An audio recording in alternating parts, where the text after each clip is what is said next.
Our Prophet ﷺ came. He began preaching a message that, to the best of my limited knowledge, was unheard of in all of human history. I do not know of a single person before our Prophet Muhammad ﷺ who came with such a explicit message of universal human equality. All human beings are equal in the eyes of Allah.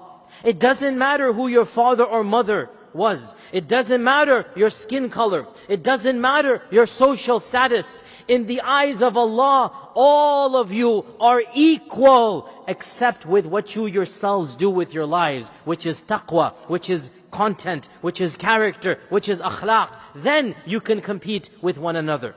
We all know what the Prophet ﷺ said at the end of his life in Hajjatul Wada'.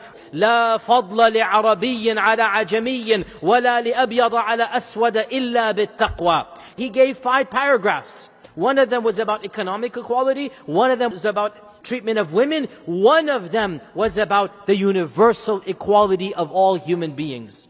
And he explicitly said that famous line, all of you are from Adam, and Adam came from dust.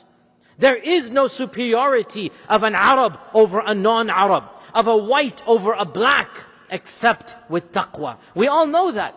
How many of us know that 23 years before he said that, from the very beginnings of Islam, there was the message of human equality? This is ingrained in the Quran. It was in the very basic preachings of early Mecca. And that is why of the first converts were those who had never heard this message.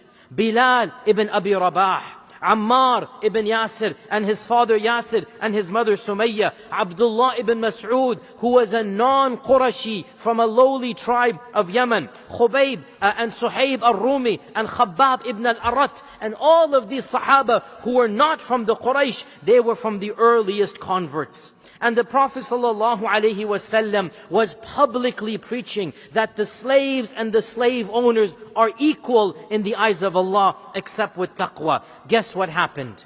This message proved to be more problematic for a segment of the Quraysh than the message of Tawheed versus idolatry. Let me repeat that.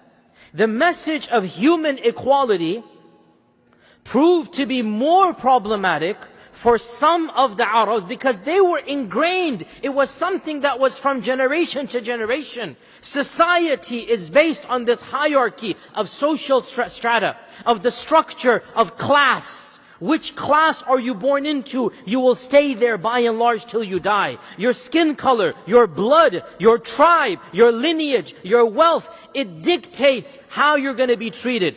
This is the default in the majority of mankind. Medieval Europe was the same. Christendom was the same. Up until the advent of modernity, this was the way the world worked. Class society. You're born into a class and you're treated according to that class. And our Prophet ﷺ said, no, everybody is equal.